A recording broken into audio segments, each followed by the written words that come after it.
रहिएगा और वीडियो पसंद आए तो हमारे चैनल को भी जरूर सब्सक्राइब करिएगा। मित्रों, कह रहा है बीए सेमेस्टर सेकेंड, विषय कौन सा? राजनीति विज्ञान। अब सेकेंड सेमेस्टर के राजनीति विज्ञान विषय में लेसन कौन सा है, अध्याय कौन सा? तो लेसन 5 है। अब लेसन 5 जो है वो क्या है? वो राज्य की परिभाषा के बारे में है और उसके तत्व के बारे में है। यानी कि हम राजनीति विज्ञान के यदि विद्यार्थी हैं तो राजनीति विज्ञान के विद्यार्थी होने के नाते हमारा राज्य का अध्ययन करना अनिवार्य हो जाता है। तो राज्य का अध्ययन करना अनिवार्य हो जाता है तो हम भाई राज्य कहते किसे हैं, हमें यही जानना है इसमें कि राज्य कहते किसे हैं और राज्य के तत्व क्या क्या होते हैं, ये हमको इस लेसन में पढ़ना है। तो सबसे पहले हम पढ़ेंगे राज्य की परिभाषा। तो देखिए, राज्य की परिभाषा को समझने के लिए हम दो माध्यमों का सहारा लेंगे, एक प्राचीन राजनीतिक विचारकों का और एक नवीन राजनीतिक विचारकों का। तो देखिए, अब हम ये क्यों कह रहे हैं कि राज्य को एक ही चीज को समझने के लिए हमको दो चीजों का सहारा लेना पड़ता है? जी हाँ, लेना पड़ेगा। और इस यही चीज पर मैकियावेली कहते हैं कि भाई राज्य जैसे स्पष्ट चीज को तमाम विचारक जो हैं वो अलग अलग तरीके से बता रहे हैं, तो निश्चित रूप से बताएंगे। क्यों बताएंगे? देखिए, जो व्यक्ति मान लीजिए अरस्तु जब पैदा हुए थे तो लगभग वो समय था 2300-2400 वर्ष पहले लगभग वो पैदा हुए थे। तो 2400 साल पहले या 2300 साल पहले जो सामाजिक व्यवस्था थी, जो राजनीतिक व्यवस्था थी, वो अलग तरीके की थी। और हर व्यक्ति जो अपने विचार देता है, जो चीजों को कहता है, जो चीजें उसके आसपास घटित रहती हैं, जो उसके जीवन काल में हुई रहती हैं, वो उन्हीं से प्रभावित होकर के अपनी सारी चीजों को वो कहता है। तो चूंकि अरस्तु की बात हो रही है, जिन्हें राजनीति विज्ञान का जनक भी कहा जाता है, अब वो चूंकि प्राचीन राजनीतिक विचारकों में इनका नाम आता है, तो ये कहते हैं कि भाई देखिए, हम राज्य उन चीजों को कह सकते हैं कि राज्य क्या है? परिवारों तथा गांवों का एक ऐसा समुदाय, किसका? परिवार का, गांव का ऐसा समुदाय है जो मिलकर के क्या करता है, जिसका उद्देश्य होता है एक आत्मनिर्भर जीवन की प्राप्ति। वो कौन कह रहा है? अरस्तु कह रहे हैं। अब प्राचीन विचारकों में से अरस्तु के अलावा एक विचारक दूसरे हैं, सिसरो हैं, फिर सेंट ऑगस्टाइन है। अब सिसरो क्या कह रहे हैं? सिसरो भी प्राचीन तरीके से जो पुरानी राजनीतिक व्यवस्था थी उसी के आधार पर वो राज्य जैसे विषय, राज्य की परिभाषा को बताने का प्रयास कर रहे हैं। वो क्या कह रहे हैं कि राज्य उस समुदाय को कहते हैं जिसमें वह भावना विद्यमान होती है। मतलब राज्य किसे कहते हैं? उस समुदाय को कहते हैं जिसमें वो भावना विद्यमान हो कि सब मनुष्यों का उस समुदाय के लाभों को परस्पर साथ मिलकर उपभोग करना है। तो हम यहां ये समझ पा रहे हैं बात, अरस्तु भी समुदाय की बात कर रहे हैं, सिसरो भी किसकी बात कर रहे हैं? समुदाय की बात कर रहे हैं।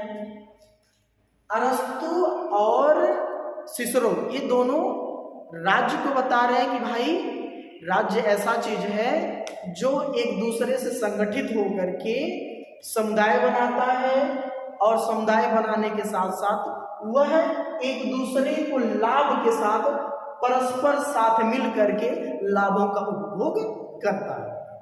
तो उसी को हम क्या कहते हैं? राज्य कहते हैं। ये कौन कह रहा है? प्राचीन राजनीतिक विचारक बता रहे हैं किसके बारे में?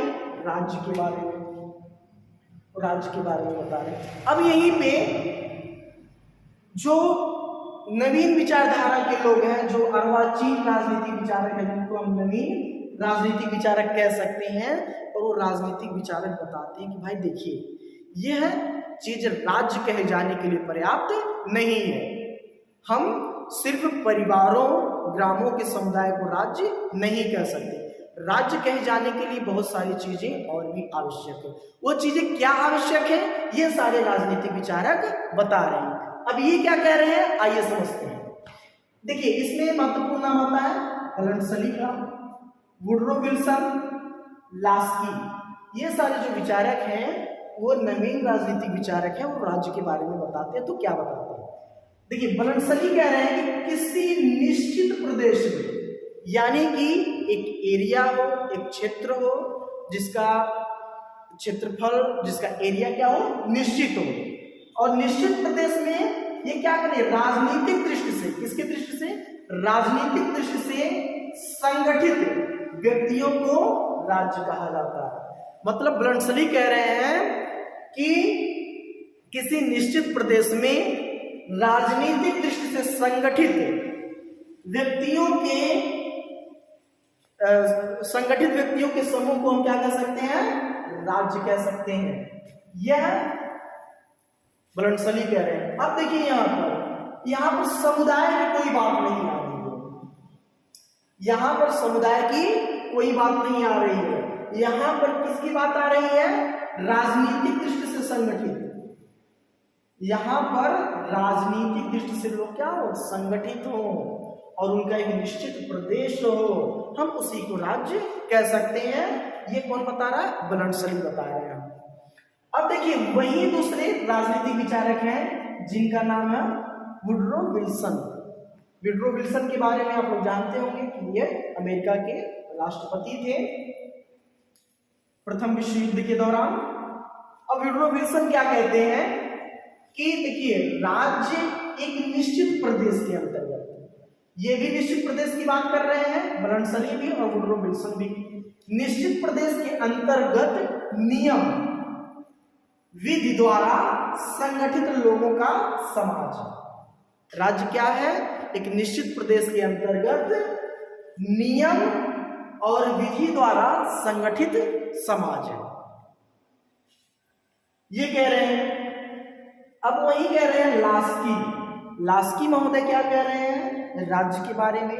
लास्की कह रहे हैं, भाई देखिए, राज्य को हम इस तरह से परिभाषित करते हैं, वो कह रहे हैं कि राज्य प्रादेशिक समाज है, मतलब एक एरिया में फैला हुआ है जो प्रादेशिक समाज होते हुए भी सरकार और प्रजा में वो विभाजित है, यानी कि सरकार में और प्रजा में, या इसको जनता कह लें, जनता में राज्य विभाजित है, जो अपने भौगोलिक क्षेत्र में, यानी कि जो राज्य का एरिया है, जो राज्य का प्रदेश है, निश्चित प्रदेश है, भौगोलिक क्षेत्र में अन्य सभी समुदायों पर सर्वोच्च सत्ता रखता है। यानी कि राज्य के प्रादेशिक सीमा के अंतर्गत आने वाले जितने भी लोग हैं, उन सभी लोगों पर राज्य जो है वो सर्वोच्च सत्ता रखता है।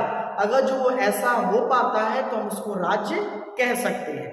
तो मित्रों, ये कौन कह रहा है, कि लास्की कह रहे हैं कि भाई एक प्रादेशिक राज्य प्रादेशिक समाज है जो सरकार और प्रजा में विभाजित है, जो अपने भौगोलिक क्षेत्र में अन्य समुदायों पर क्या रख सकता है, सर्वोच्च सत्ता रखता है। तो ऐसा है तो हम इसको राज्य कह सकते हैं। तो ये तो थी परिभाषा। पुराने विचारकों में से अरस्तु, सिसरो और सेंट अगस्टाइन का नाम आता है। नवीन विचारकों में या अर्वाचीन विचारकों में हम यूं कह लें तो बर्नसली, वुडरो विल्सन और लास्की का नाम आता है। तो ये बहुत ही महत्वपूर्ण परिभाषा आप लोगों के द्वारा राज्य के बारे में बताई गई है। तो निश्चित रूप से आप इसको नोट्स कर सकते हैं, परीक्षा के दृष्टिकोण से बहुत ही महत्वपूर्ण है। अब हम मित्रों चर्चा करेंगे राज्य के तत्व के बारे में, कि राज्य के तत्व क्या क्या है, मतलब किन चीजों को हम राज्य कह सकते हैं।